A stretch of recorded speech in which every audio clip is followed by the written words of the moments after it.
قال رسول الله صلى الله عليه وسلم من أحب لله وأبغض لله وأعطى لله ومنع لله فقد استكمل الإيمان। হাদিসটি আবু দাউদ শরীফের 4681 নম্বর হাদিস।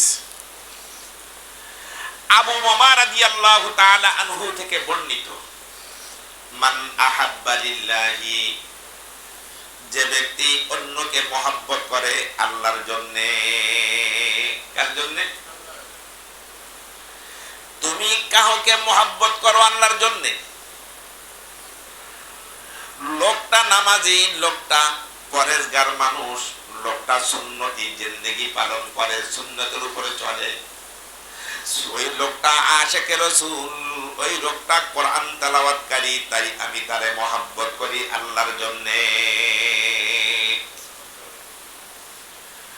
ওয়া আবগাদা লিল্লাহি, রাসূলুল্লাহ সাল্লাল্লাহু আলাইহি ওয়াসাল্লাম বলেন, আর অপর ভাইয়ের সাথে সে দুশমনি রাখে আল্লাহর জন্য। অর্থ মানুষটা অসৎ পথে চলে, মানুষটা আল্লাহর সাথে দুশমনি রাখে, ওই মানুষটা মানুষের অর্থ আত্মসাৎ করে, মানুষের উপরে জুলুম করে। এই কারণে তার সাথে আমি দুশমনি রেখেছি। কার জন্যে? আল্লাহর জন্যে। ওয়া আতা লিল্লাহি, রাসূল বলেন অন্য কাউকে কেউ দান করে আল্লাহর জন্যে, আল্লাহর সন্তুষ্টির জন্য কি করে? দান করে। ওয়া আতা লিল্লাহি ওয়া মানা লিল্লাহি, আবার ওই ব্যক্তিকে দান থেকে বিরত রাখে, বিরত দান করে না, এটাও আল্লাহর জন্য। তার মানে দান করলে ও গাঁজা খাবে, ও ইয়াবা খাবে, ও বাবা খাবে, ও নেশা করবে, ও বিড়ি সিগারেট খাবে, ও অন্যায় ভাবে পয়সাগুলো নষ্ট করবে। এই জন্যে দানের হাতটা সে গোটায় নিয়েছে, তাকে দান করে না, এটাও কার জন্যে? আল্লাহর জন্য। রাসূলুল্লাহ সাল্লাল্লাহু আলাইহি ওয়াসাল্লাম বলেন, ফাকাদ ইস্তাকমালাল ঈমান, সে ঈমানকে পূর্ণ করে নিল। ঈমানকে কি করে নিল? ঈমানকে পূর্ণ করে নিল। কাউকে মহব্বত করে আল্লাহর জন্য, কারোর সাথে দুশমনি করে, শত্রুতা রাখে, তার থেকে দূরে থাকে আল্লাহর সন্তুষ্টির জন্য। আবার দান করেও কাউকে সন্তুষ্টির, আল্লাহর সন্তুষ্টির জন্য। দান থেকে হাতকে গুটিয়ে রাখে, এটাও আল্লাহর সন্তুষ্টির জন্য। রাসূল বলেন, ফাকাদ ইস্তাকমালাল ঈমান, সে ঈমান পূর্ণ করে নিল। তার মানে তার ঈমানের পূর্ণতা এসে গেল। দান করে এমন মানুষকে যে গাঁজা খায়, ইয়াবা খায়, বাবা খায়, তাহলে বোঝা যাবে জেনে শুনে দান করলেও আল্লাহ রাসূল বলেন তোমার ঈমানের মধ্যে ত্রুটি আছে। ঈমানের মধ্যে কি আছে? ত্রুটি আছে। যে কথা বলতেছিলাম, মানুষের হক নষ্ট করে, মানুষকে ভালোবাসে, মানুষের হক নষ্ট করে না আল্লাহর জন্য। আল্লাহ রাসূল বলেন ওই ব্যক্তির ঈমানের মধ্যে পূর্ণতা এসে গেল, পূর্ণতা এসে গেল। হাদিস পাকের মধ্যে আসছে আল্লাহ রাসূল সাল্লাল্লাহু আলাইহি ওয়াসাল্লাম হকের প্রতি কত সুতীক্ষ্ণ দৃষ্টি রাসূলের ছিল। আল্লাহ রাসূল সাল্লাল্লাহু আলাইহি ওয়াসাল্লামের ইন্তেকালের আগ মুহূর্তে মদিনার মসজিদের মেম্বারের উপরে বসা ওয়াজ করছেন। সাহাবায়ে কেরাম আল্লাহ রাসূল সাল্লাল্লাহু আলাইহি ওয়াসাল্লামের আলোচনাগুলো দিলের মধ্যে গেঁথে নিচ্ছেন। প্রতিটা কথার প্রতি হযরত সাহাবায়ে কেরামের দৃষ্টি আছে। রাসূলুল্লাহ সাল্লাল্লাহু আলাইহি ওয়াসাল্লাম বললেন, আমি কি তোমাদের সাথে কারোর সাথে কি দুর্ব্যবহার করেছি? কারোর হক কি নষ্ট করেছি? কারোর গায়ে কি চড় মেরেছি? কাউকে কি বেশি কথা বলেছি?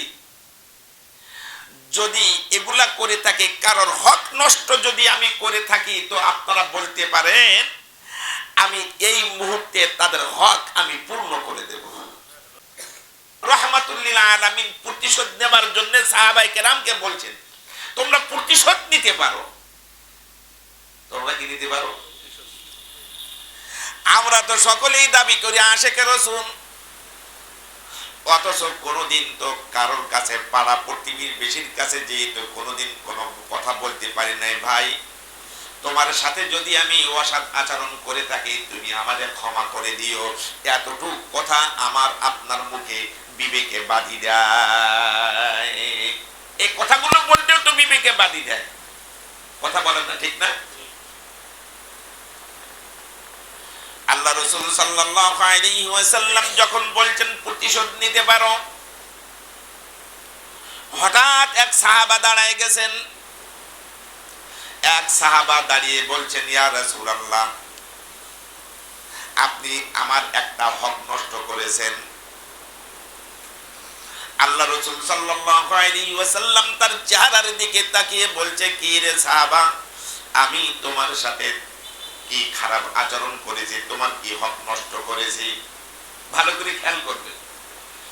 রাসূলুল্লাহ সাল্লাল্লাহু আলাইহি ওয়াসাল্লামকে লক্ষ্য করে ওই সাহাবা বলছেন ইয়া রাসূলুল্লাহ, অমুক যুদ্ধের মধ্যে আমিও ছিলাম, আপনি ছিলেন, আপনিও ছিলেন, আমিও ছিলাম। আপনার আর আমার উট পাশাপাশি চলতেছিল। আপনার উটটা, আপনার বাহনটা জোরে হাঁকাইবেন বলে আপনি চাবুকের বাড়ি মারছিলেন। ওই চাবুকের বাড়িটা কিছুটা আমার গায়ে লেগেছিল। ইয়া রাসূলুল্লাহ, আপনি তো আমার হক নষ্ট করেছেন। রাসূলুল্লাহ সাল্লাল্লাহু আলাইহি ওয়াসাল্লাম তো ইচ্ছা করে মারেন নাই, হয়তো কিছুটা ছড়ির বাড়ি, চাবুকের আঘাত হয়তো তার গায়ে লেগেছে।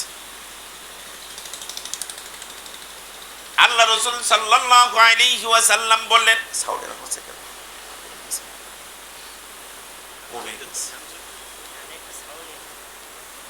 রাসূলুল্লাহ সাল্লাল্লাহু আলাইহি ওয়াসাল্লাম বললেন তাহলে তুমি আসো, তোমার এই দাবি রেখে আমি দুনিয়া থেকে যাব না।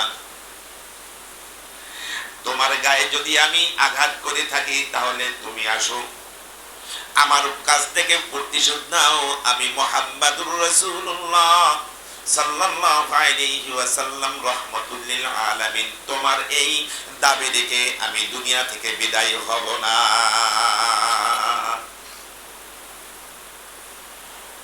সাহাবা এক দু পা করে রাসূলের দিকে আগাইতেছেন। সকল সাহাবা ওই সাহাবার দিকে তাকিয়ে আছে। মজলিসের মধ্যে হযরত আবু বকর রাদিয়াল্লাহু তাআলা আনহু ছিলেন, হযরত ওমরও ছিলেন, আবু বকর ছিলেন, আলী ছিলেন, আবু হুরায়রা ছিলেন। বড় বড় সাহাবা, সব সাহাবা রাসূলের সামনে বসা। মজলিসের মধ্যে ওই সাহাবাদের দিকে তাকিয়ে আছে আর বলে এ বেটা করে কি? আল্লাহ রাসূল তো ইচ্ছাকৃত তার গায়ে ছড়ি লাগাই নাই, অনিচ্ছাকৃত লেগে গেছে। তারপরও তিনি হলেন রাহমাতুল লিল আলামিন, তার গায়ে আঘাত করে প্রতিশোধ নেবে। এ বেটা কেমন, এই সাহাবা কেমন হতে পারে? ওই সাহাবার উদ্দেশ্য তো আরেক রকম। আস্তে আস্তে আল্লাহ রাসূলের পিঠের কাছে এসে দাঁড়িয়ে গিয়েছেন। দাঁড়িয়ে যাবার পরে বললেন ইয়া রাসূলুল্লাহ, আপনি যে চাবুক দিয়ে আমার আঘাত করেছিলেন সেই চাবুক দরকার। হযরত রাসূল কারীম সাল্লাল্লাহু আলাইহি ওয়াসাল্লাম বলেন অমুক যুদ্ধের সেই চাবুক এখনো ফাতেমার ঘরে আছে। এ হাসান হোসাইন যা, এ আলী যাও, তোমার ঘরে চাবুকটা আছে, ওই চাবুকটা নিয়ে এই আল্লাহর বান্দার হাতে উঠায়া দাও, দাও বান্দার হাতে উঠায়া দাও। হযরত আলী চলে গেছেন চাবুক আনতে। ফাতেমা জিজ্ঞাসা করে কি রে আলী, চাবুক নিয়ে কোথায় দৌড় দাও? কয় রাসূলুল্লাহ সাল্লাল্লাহু আলাইহি ওয়াসাল্লাম আমাকে চাবুক নিয়ে যেতে বলেছেন। কেন? কয় রাসূলের সাল্লাল্লাহু আলাইহি ওয়াসাল্লাম তার এক সাহাবার গায়ে নাকি এই চাবুক দিয়ে আঘাত করেছিল। আল্লাহর রাসূল আজকে তার প্রতিশোধ শোধ করে ওই সাহাবা আজকে প্রতিশোধ নেবেন। আল্লাহ রাসূল এই দাবি রেখে কবরে যাইতে রাজি না, এই জন্য চাবুকটা নিয়ে যেতে বলেছেন। হযরত ফাতেমা রাদিয়াল্লাহু তাআলা আনহা বলেন, আমার আব্বাজানের সাহাবা এ কেমন সাহাবা, তার গায়ে আঘাত লেগেছে অথচ সে দয়ার নবীর গায়ে রহমাতুল্লিল আলামিনের শরীর মোবারকে আঘাত করবে, আমি ফাতেমা সহ্য করতে পারবো না। এই হাসান কই হোসাইন কই তাড়াতাড়ি যাও, মসজিদের মধ্যে যাও, তোমার নানাজির গায়ে আজকে চাবুকের আঘাত মারো, তোমার নানাজির গায়ে আজকে চাবুকের আঘাত মারবে, যাও। ওই চাবুকের আঘাত যেন তোমার নানাজির গায়ে না পড়ে, তুমি তাড়াতাড়ি যাও। চাবুকের আঘাত যখন পড়বে তোমরা দুই ভাই তোমার নানাজির পিঠের উপরে পড়ে যাবে। ওই চাবুকের আঘাত যেন রহমাতুল্লিল আলামিন মুহাম্মাদুর রাসূলুল্লাহ সাল্লাল্লাহু আলাইহি ওয়াসাল্লামের শরীরে যেন না লাগে। কি হক আদায় করার এক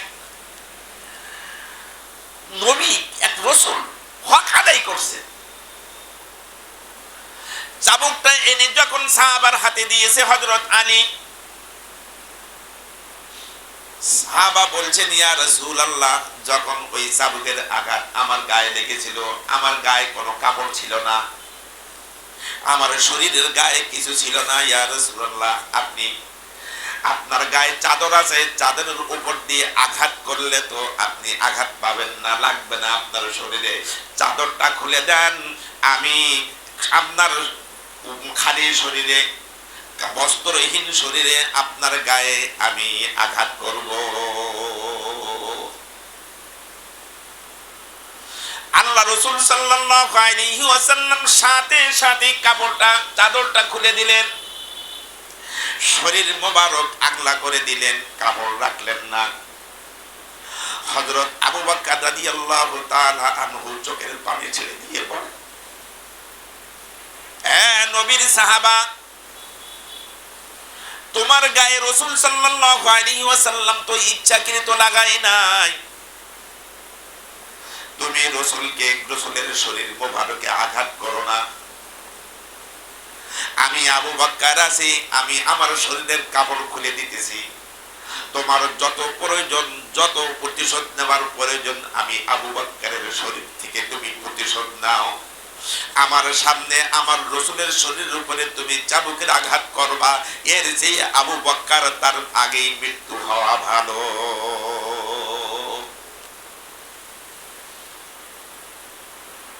হযরত ওমর বলেন, সাবধান এ আল্লাহর নবীর সাহাবা,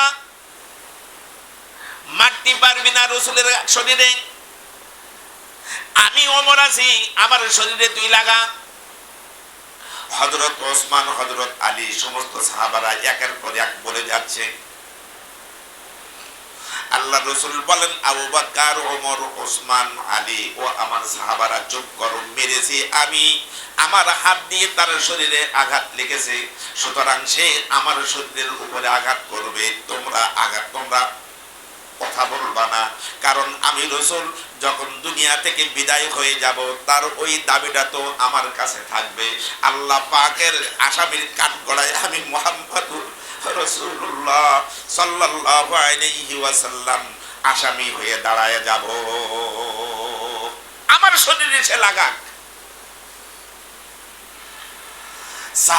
যে সাহাবা চাবুক নিয়ে দাঁড়িয়ে আছেন, আল্লাহর রাসূলের পিঠ মোবারকের দিকে একটা নজর দিয়েছেন, নজর দিয়ে চাবুকটা ফেলায় দিয়ে আল্লাহ রাসূল সাল্লাল্লাহু আলাইহি ওয়াসাল্লামের কাঁধে যে মোহরে নবুয়ত ছিল, মোহরে নবুয়ত, এই মোহরে নবুয়তের উপরে চুমু দিয়েছে, চুমু দিয়ে জড়ায় ধরে বললেন, ইয়া রাসূলুল্লাহ, আসলে আপনার শরীরে আমি আঘাত করব এই সাহসটুকু আমার নাই,